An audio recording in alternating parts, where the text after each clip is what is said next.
no me dijo nada. Luego, además, hace imputaciones que se refieren hace años atrás. Entonces, la verdad que no se entiende. No, es una crisis.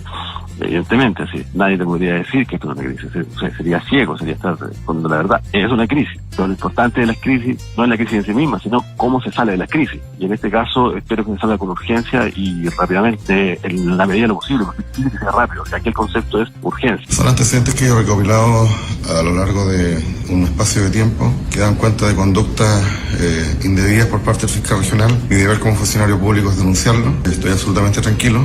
Las denuncias tienen su respaldo pertinente y, como dicen, el orden y la justicia parte por casa, así que yo cumplí con mi deber. Sé que puede traer consecuencias en mi persona, en mi familia y en mi carrera, pero ese ha sido el costo. Hay que pagarlo porque por algo somos fiscales y funcionarios públicos. Bien, pues ya vamos ahí con el tema ISAPRES y FONASA, pero antes echémosle un vistazo y comentemos lo que está ocurriendo en la Fiscalía O'Higgins. Escuchábamos ahí al fiscal regional Emiliano Arias y al fiscal de alta complejidad Sergio Moya. En ese orden, ambos permanecen enfrentados luego que este último lo denunciara por una serie de irregularidades, delitos más bien, justo luego que el Ministerio Público decidiera trasladar a la Fiscalía Metropolitana Sur la investigación contra los 3 jueces de la Corte de Apelaciones de Rancagua. Aquí, bueno, Arias ya lo habían sacado, ¿cierto? Arias ya lo habían sacado. Claro, al mismo día sacan a Arias y aparece esta denuncia de Moya, que era su subalterno, en contra de su superior por 4 situaciones bastante delicadas. Lo acusa de tráfico de influencias, lo acusa de obstrucción a la justicia, lo acusa además a Arias de haber dado una orden, una instrucción de él llevar adelante de forma personal las negociaciones por posibles juicios abreviados, por ejemplo en el caso Cabal. Esto Arias lo niega. Espérate, Arias estamos hablando un poco en general. Si entramos un poquito en el detalle vamos a entender mejor. Repasemos un poco qué es lo que está denunciando Moya en contra de Arias. En primer lugar, y de atrás para adelante, en relación al juez Emilio Algueta, uno de los jueces investigados de la Corte de Apelaciones de Rancagua.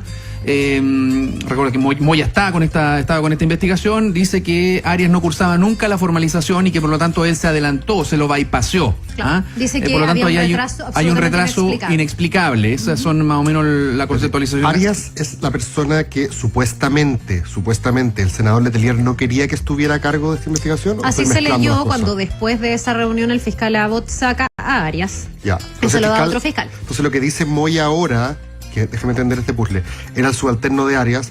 Lo que dice Moya es que en cierto sentido Abbott estuvo bien en sacar a Arias porque Arias no era un buen... eso no lo dice Moya, eso lo interpretas tú. Hasta la semana pasada, y antes que esto Quiero saber cómo se mezclan Pero está las dos bien cosas. lo que tú dices, porque hasta la semana pasada la interpretación o la lectura que se podía hacer era que aquí había algo reñido en esa reunión entre el senador Letelier y el fiscal Abbott, que es el fiscal nacional, que perjudicó al fiscal Arias, que llevaba la causa de los 3 jueces supuestamente corruptos. Claro, por lo menos en una de sus aristas. Voy a ocupar la palabra supuestamente todo el rato para que se entienda. Después de esa reunión se decide reasignar parte de esa causa a otro fiscal. Cuando Arias llevaba esa causa, Moya era el subalterno. No, siempre. Lo que pasa es que el jefe de la fiscalía de esa unidad es Arias y su subalterno es Moya. Vale. Y tienen varias causas comunes que las ven como un equipo, pero el jefe es Arias y Moya es su subalterno. Lo que pasa es que hasta ahí, claro, la lectura es: Arias es este fiscal héroe, digamos, que busca la verdad, valiente, que se enfrenta incluso al fiscal nacional, que lo trata de perjudicar y que ve en él a alguien tan como persecutor que lo saca de una investigación donde supuestamente, porque esa es la lectura, podría haber interferido un senador de la República.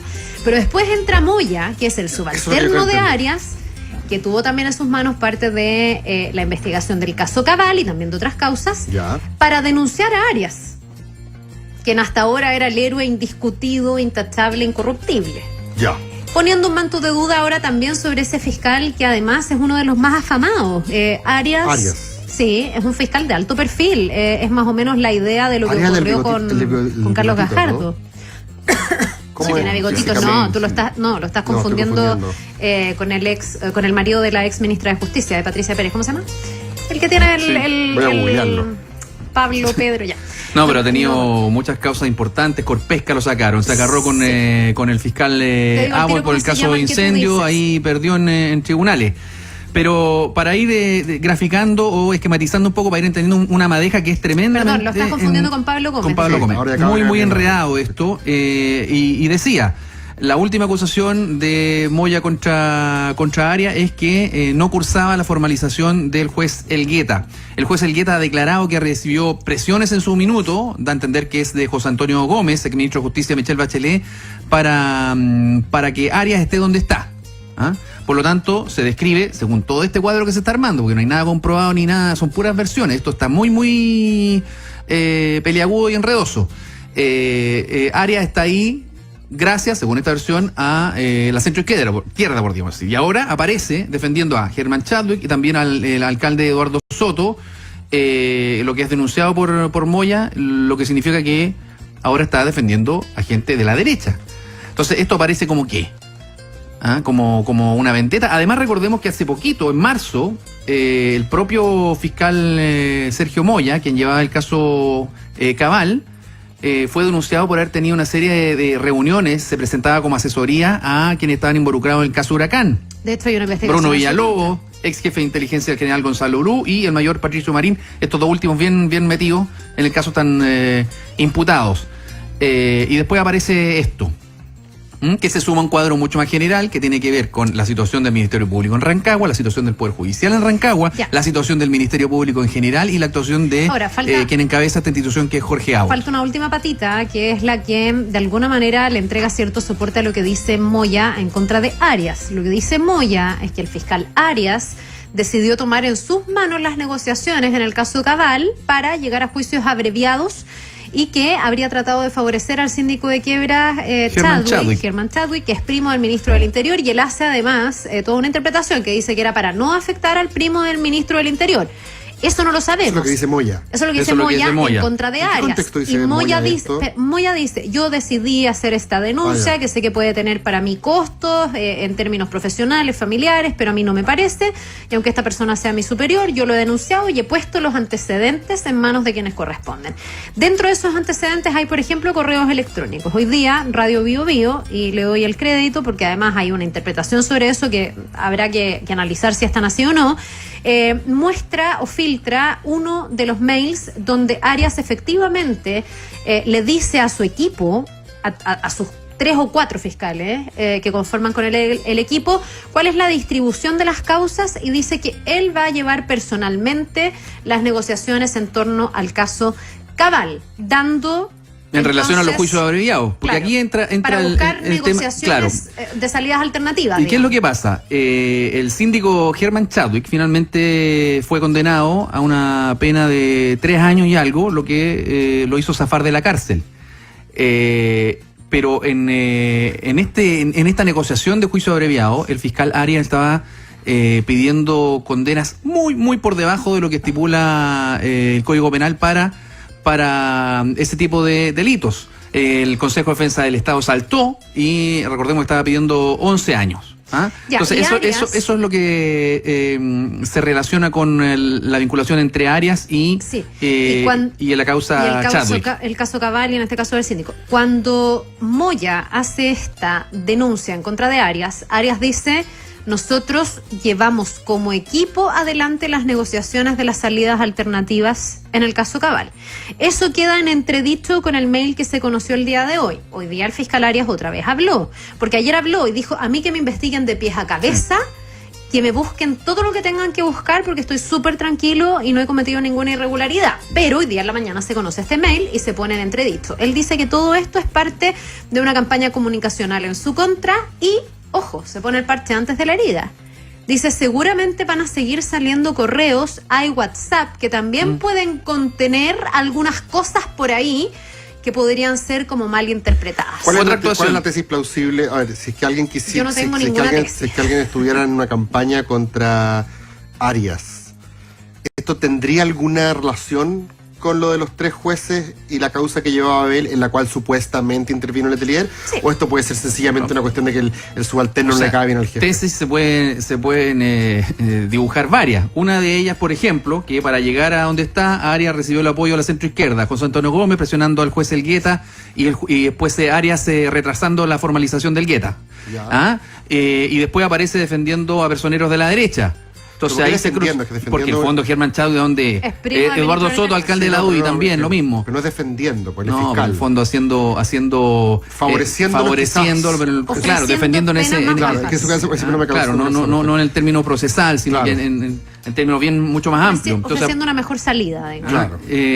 Porque además recordemos que en el caso del alcalde de Rancagua, Eduardo Soto, lo que dice Moya es que lo llamó Arias a una reunión donde estaba Luis Hermosilla, que era el abogado de Soto, alcalde de la UDI, que estaba metido ahí en el tema de malversación de varios miles de millones de pesos por el teatro ahí de la zona, y lo que le dice que tenga un trato preferencial hacia el abogado Luis Hermosilla. Esa es la otra acusación. Entonces se va generando un cuadro que uno dice que esto es una pasada de cuenta. Esto es una cosa personal, porque recordemos que en marzo, insisto, había aparecido este sumario que abrió el fiscal nacional Abbott en contra de Moya por esta asesoría prestada en el caso de Huracán. ¿Tendrá que ver con eso? No se sabe. Pero Abbott también ha reprendido a Arias, incluso públicamente, por sus declaraciones en algunas oportunidades. Por eso yo partía diciendo que me parece que esto es un juego de máscaras y me parece muy peligroso. Me parece de mucho riesgo. ¿A qué te refieres con un juego de máscaras? A que tú no sabes quién es quién.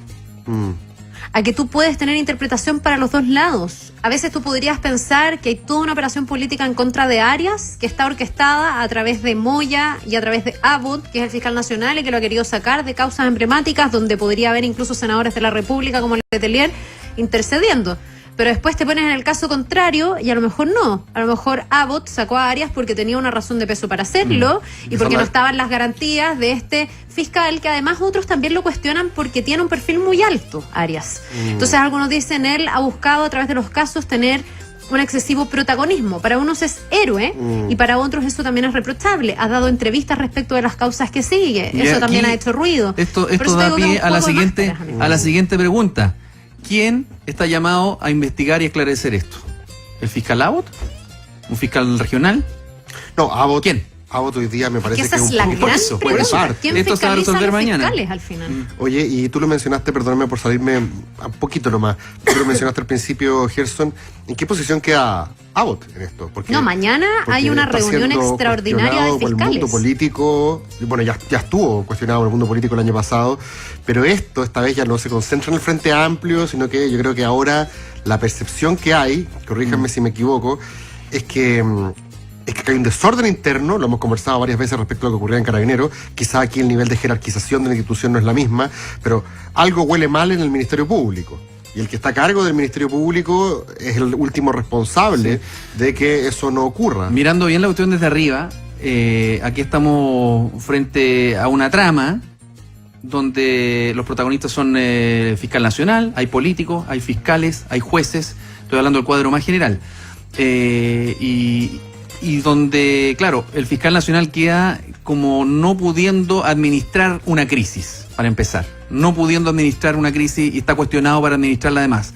Pero si uno analiza las lógicas políticas, las claves políticas, lo que hacen los políticos, más allá de las declaraciones en favor del bien común y el bien social, es tratar de llegar al poder, mantener el poder, hacerse el poder y después mantenerlo, ¿no es cierto? Generando redes. Y uno ve que la génesis del nombramiento de Abbott como fiscal nacional está en la clave política. Y uno ve que se empiezan a repetir algunos nombres acá que tienen que ver con esa lógica que es así. O sea, así funciona la política. Y cuando la política se empieza a meter, cuando el ADN de la política se empieza a meter y tratar de tender redes, influencia en otros poderes del Estado, en nombramientos, ni hablar de lo peor que es en el desarrollo de los procesos, ahí la cosa se enreda mucho, se pone muy oscura. Tanto se enreda, Gerson, que este fin de semana incluso se instaló la pregunta de si no sería bueno que pudiera haber acusaciones constitucionales en contra de los fiscales. Los fiscales se niegan y dicen que no sería un buen mecanismo, pero también tú dices, bueno, podemos confiar, si eso existiera, en que el Parlamento va a fiscalizar de una manera objetiva al Ministerio Público. O sea, ¿pueden aquellas personas que eventualmente son perseguidas por el Ministerio Público acusar a los fiscales? Ya, si ellos no pueden, ¿quiénes pueden? El Poder Judicial está cuestionado, el Ministerio Público está cuestionado, los parlamentarios están cuestionados. ¿Quién fiscaliza a quién? Sí. Es muy complicado porque ahí ¿La Corte Suprema no debería ocupar ese rol? podría ser. O sea porque yo entiendo que esa porque era parte tú de las facultades hasta ahora me dices que la Corte Suprema, claro, esto está a nivel de Corte de Apelaciones, el desastre de Rancagua. La Corte Suprema lo que está haciendo es ordenando la casa respecto de su propia crisis y está investigando a los jueces de la Corte de Apelaciones que están implicados en estos casos de corrupción. Pero sobre los cuales tiene jurisdicción, que son los jueces. Sí. Claro, Correcto. no otro poder. Y también ahí también uno entra otra vez, y es más profundo también, ¿quién fiscaliza a los jueces? Porque también esto pasó durante bastante tiempo frente a las narices de la Corte Suprema. Los pasillos de la Corte de Apelaciones de Rancagua, todos hablaban de estos nexos entre estos jueces y algunos abogados, incluso narcotraficantes. Y cuando estalló el escándalo, vemos que se toman acciones. Claro, Entonces, ahora en la justicia funcionan procedimientos habituales, los tribunales tienen ministros visitadores, en fin, pero vemos que no es mucha la fiscalización ni el poder de fiscalización, sobre todo de regiones. Ahora, creo pero que hay un aspecto positivo, que nadie los sabe medios acá, al menos los nos han medios abierto los ojos dentro de todo se está destapando, claro, uno nunca sabe si también los medios son parte de, muchas veces cuando no es una investigación propia y cuando los medios reciben una información de un tercero, ahí siempre hay que sospechar. Por eso yo confío más en las investigaciones donde se le ocurre al equipo editorial llevar adelante una investigación más que cuando aparece un antecedente que sin duda a dudas sigue siendo noticioso, y también es deber muchas veces, y por eso los golpes complican a los medios, es deber darlo a conocer, pero hay que hacer una serie de tirar bien el hilo para ver de dónde viene. Pero insisto, acá hay una madeja muy, muy complicada, nadie tiene claro qué hay detrás, ni los por qué. Esto lo único que hace es agregar cuotas grandes de incertidumbre, de desconfianza sobre los poderes y los organismos del Estado, y eso es lo más peligroso, porque acá no estamos hablando de una institución cualquiera, digamos, estamos hablando de instituciones que tienen que ver con la administración de la justicia. Uno de los tres poderes del Estado, digamos, uno de los poderes sobre los cuales se basa el Estado de Derecho. Entonces, si empezamos a horadar, a minar estas instituciones, la verdad es que la democracia va cojeando un poquito. Y no estoy siendo fatalista, estoy describiendo un cuadro que hay que parar. Y aquí hay una reflexión sobre un organismo que lleva décadas funcionando ya, que es el Ministerio Público, y que ha sido permanente objeto de cuestionamientos, más ahora que nunca. Por lo tanto, aquí hay que reaccionar. Y se tiene que esclarecer todos estos hechos irregulares, todas las actuaciones de fiscales, de ministros, de jueces, de políticos, de una vez por todas. Esto es una pura buena declaración, porque eso no va a pasar. Pero se tiene que frenar. O sea, tiene que haber un coto acá a una situación que cada día sorprende más. Porque acá estamos hablando de fiscales contra fiscales, de compañeros de trabajo, de gente que lleva investigaciones juntas, de que eran equipo. O sea, el cementerio de puñalada en la espalda que debe tener esta gente. Bueno, mañana hay un consejo extraordinario al que ha citado el fiscal Abbott. Me imagino que para tener todos los detalles sobre la mesa y para tomar algún tipo de decisión. Pero realmente es muy compleja la situación, y los riesgos son que tengamos una institucionalidad tan debilitada que al final nadie pueda creer en nadie. Y eso no es bueno para nadie. Y eso no es bueno para el funcionamiento de un país, y eso no es bueno para combatir la corrupción, que es algo en lo que me imagino estamos todos de acuerdo que hay que combatir. Así que ojalá que esto se despeje lo más rápido posible, pero también hay que decir que los pecados originales se pagan permanentemente en el tiempo. Entonces ahí están, me imagino yo, todos llamados a ser más probos o más éticamente estrictos, porque cuando tú tienes un fiscal nacional que va a una comida a la casa de un senador con otros parlamentarios. Antes de ser fiscal.